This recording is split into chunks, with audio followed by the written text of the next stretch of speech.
Welcome to As Long as the River Flows, a Keepers of the Water podcast.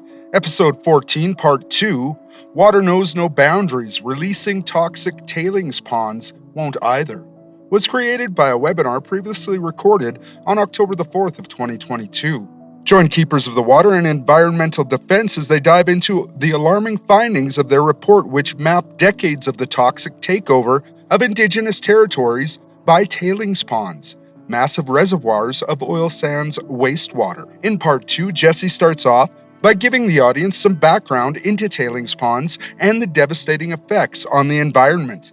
Then Daniel, a resident of Fort Good Hope and a retired lawyer, speaks on the tailings ponds and the idea of controlled release of these tailings into the Athabasca River.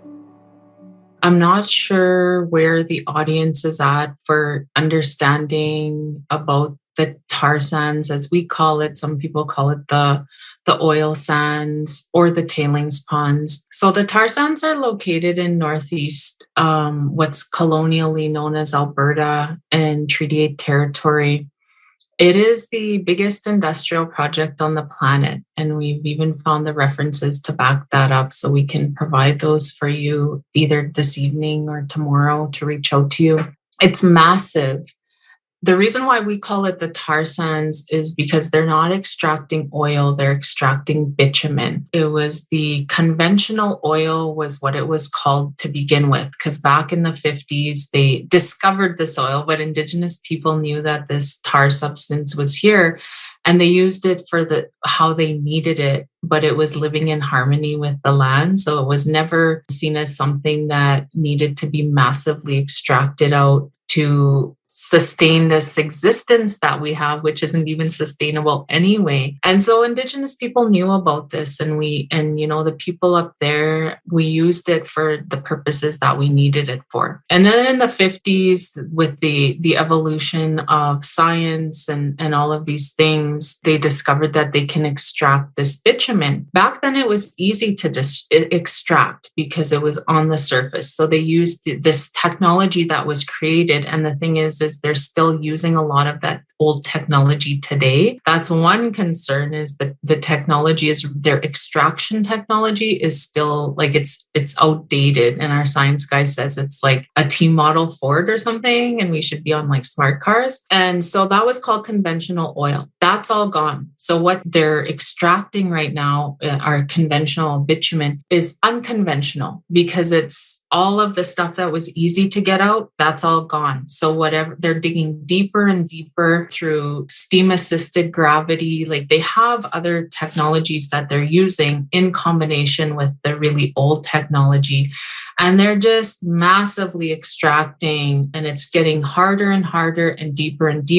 And the cumulative impacts are just massive. So this is in the boreal forest. There's a few concerns with that. Well, there's a lot of concerns with that, but the boreal forest is the lungs. So they say like the boreal forest and the Amazon forest, those are the lungs of the planet. They keep the planet alive. We need to have a healthy boreal forest for so many reasons, but one of the main reasons is that it absorbs carbon, and it's just such diverse ecosystems in the boreal forest, and the boreal forest retains water. It's just, you may not understand. So if people are living in a city or they're far removed, maybe even on the other side of the world, like, why should I care what happens in northern Alberta and the boreal forest? It affects you, because if we have a healthy boreal forest in what's called northern Alberta in Canada, the other side of the world is going to be healthy. And so that's part of, so we call it the tar sands because it's bitumen. So they're extracting this really heavy substance that they have to ship away, and then that gets processed to become oil. With that, and I just want to speak really quickly because I know that I only have like a minute, then I'm going to pass it to Daniel, is the cumulative impacts. I want to talk about that really quickly. So they have massive deforestation. So it's not only extracting of bitumen, it's creating all these roads, clear cutting forests. They're draining wetlands. Wetlands, again, help retain water. They help clean the planet. They help capture carbon. carbon emissions. And once wetlands are destroyed, that's it. You cannot recreate wetlands. There's science studies. They've been trying to, recreate wetlands, and they haven't been able to. And the animals and the plants, and I always think of the animals because they know their roots, right? So it's like when you come home, it's like you go to work and you know your route, and then you come home and then you like eat, and that's your safe place. That's where you relax. It's the same thing with animals. They have routes that they follow. So it's like the beaver, the deer, the muskrat, they all have their places that they go. And I just think sometimes, because when you drive up in our communities and you see this clear cutting happen, and you just imagine like these living beings, and they go for a little while and then they come home and it's gone. What they must feel like and what that must be like for them. And, and especially like the ones with the babies in springtime, like springtime is, it's our new year as Indigenous people. And that's when all the life is happening. So imagine all of the living beings with all their babies, like the ducks, the geese, the bears, everybody has babies and they're out on the land, and these are the kinds of things that we think about it, and we're trying to have people understand like these are major issues, but there's like a whole other world out there other than us. And so with the tailings, what I want to get back to what Ali mentioned. So these are poisonous.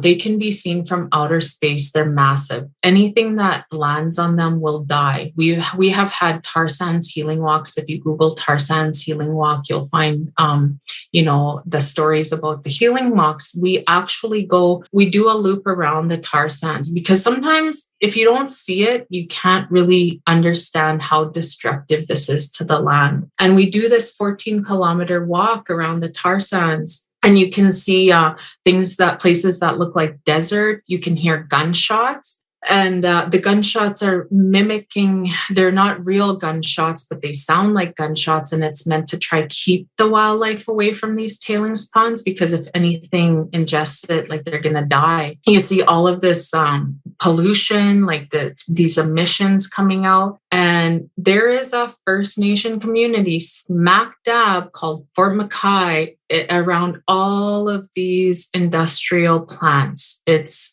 really surreal when you drive up to Fort McKay, and this is what the kids are growing up with. That's when Ali talks about environmental racism. That's perfect example of environmental racism. Imagine a little 8-year-old girl or boy, and they're driving every day, and they're driving through that. That's their backyard. It's really disturbing and it's sickening. And so with these tailings ponds, the Alberta government and the industry, they want to start dumping them into the Athabasca River. And they're saying, we found a way to treat them and it's just like water, and we're going to start dumping them. And when we found that out in 2019, as Keepers of the Water, we're like, what? This is insane, and we have a hard stance. There is no dumping of any tailings into the Athabasca River. And so what we're saying is, if you can treat these tailings to be like water, then you take that and you keep reusing it, because they say that they recycle and that they have these great recycling systems. So they already have the recycling systems in place in their extraction process.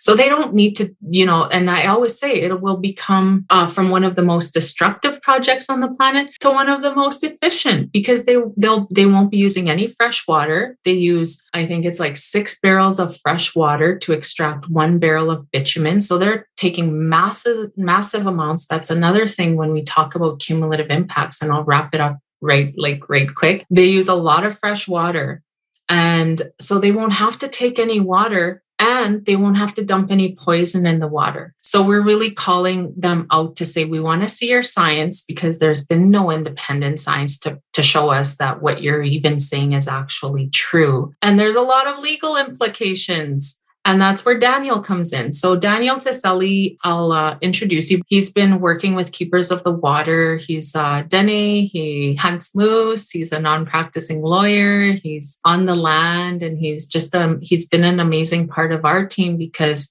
he also knows Indigenous law. And that's where we're going as Indigenous people. It's like, get us out of these corrupt, oppressive colonial legal systems and let us govern the land the way we're intended to. So I'll pass it over to Daniel to continue this conversation about why, the tailings are harmful and why dumping of the tailings will be what I'm calling international human rights crime. Thanks, Jesse. Hi, everybody. I'm Daniel Taselli. I'm Dene from Fort Good Hope, which is a small isolated community just south of the Arctic Circle on the banks of the big river. They call it the Mackenzie River on the map. So tailings is an issue for us because we are downstream from the tailings ponds. We're very far downstream, but we still have to worry about the cumulative effects of any tailings leak or release, along with the myriad other contaminant sources that make their way into the water here, which we do drink. This is the water source for the community. And it's kind of a main highway for Dene up here because travel is so difficult with a very short winter road season. I am a retired lawyer. I used to be a lawyer. I don't like doing that. Now I do other things that I enjoy, like working on Indigenous rights and environmental justice. But I want to zero in on the issue that we've been raising and that has really gotten a lot of attention from Dene this far downstream. And that is this issue of the proposed release of what they're calling treated tailings via regulations under Canada's Fisheries Act. Canada has a Fisheries Act, and that's the federal government of Canada. And that prohibits the dumping of what they call deleterious substances into any fish-bearing water. And that means any substance that could be poisonous to fish. So it includes tailings. It is illegal to put that into any fish-bearing water unless there is specific authorization to do so via regulations under that Federal Fisheries Act.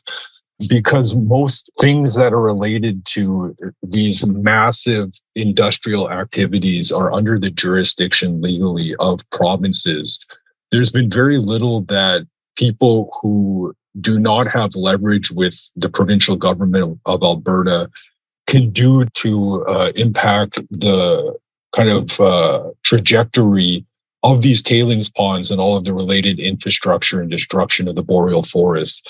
The Fisheries Act is one of those areas where people everywhere who have some leverage with Canada's federal government are allegedly supposed to have a voice that can somehow protect this massive, pristine, and fragile watershed and ecosystem that empties into the Arctic Ocean. And the proposal on the table from Canada's federal government now is to effectively remove that protection and introduce these regulations that would allow for the release of these treated tailings into the Athabasca River.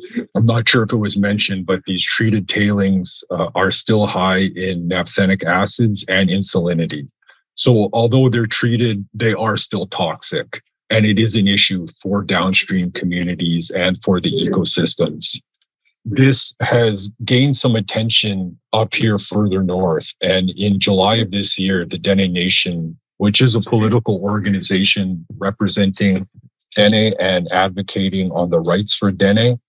At the Dene Nation Assembly in July, the chiefs passed a resolution that outright opposes the introduction of these Fisheries Act regulations and also calls on Canada to undertake a process to seek the free, prior, and informed consent of downstream Dene as a requirement, as a legal requirement before they introduce these regulations. And I want to talk about that very briefly because I think that's a perspective that is shifting. And I think we're going to see that be more prevalent in the discussion about these proposed Fisheries Act changes. We're dealing with colonial legal system that is really premised on values and doctrines that are centuries old and that are effectively outdated now. And the direction that international law is moving when it comes to the rights of Indigenous people is that international law is starting to recognize Indigenous people's rights to self-determination, to autonomy or self-government, to recognition and preservation of cultural identity, rights to traditional land and natural resources, and that includes restitution for lands that have been lost or stolen, rights to reparation and redress for wrongs that have been suffered at the hands of colonial governments and nations, and the rights to have treaties and agreements that were fairly negotiated be upheld and honored by the state. So this is the direction that international law is moving in. And a common thread that kind of weaves through a lot of these distinct rights that Indigenous peoples have under international law is free, prior, and informed consent. And what that means is that when the state is proposing some type of action or activity that would have significant impacts on the rights of Indigenous peoples, then the state needs to undertake a process to get the consent of those Indigenous peoples before it can move ahead. In this process, the consent needs to be free in the sense that it's not coerced and that there's no bullying or issues of duress involved in gaining that consent. The consent needs to be prior in the sense that it is given before the state actually moves ahead with the action, so that the consent is actually meaningful and not just a box that they're checking. And the consent needs to be informed. And that means that Indigenous people need to have access to all of the information that's needed to understand the issue and make a decision. And they also need to have the time and resources available to them to go through that information in order to make that decision. And in cases where the potential for an impact to rights is severe, then the way international law is moving is that consent is a requirement. It is not just a process.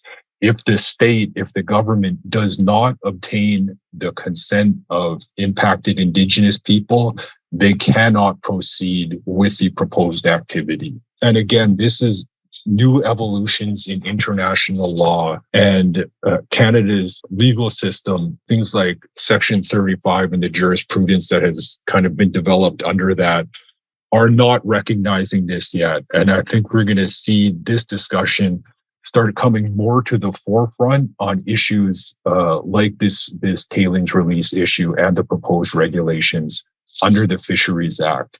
And that is a direction that Dene up here are starting to take when we're pushing back on Canada's federal government with this proposal. So I will leave it at that.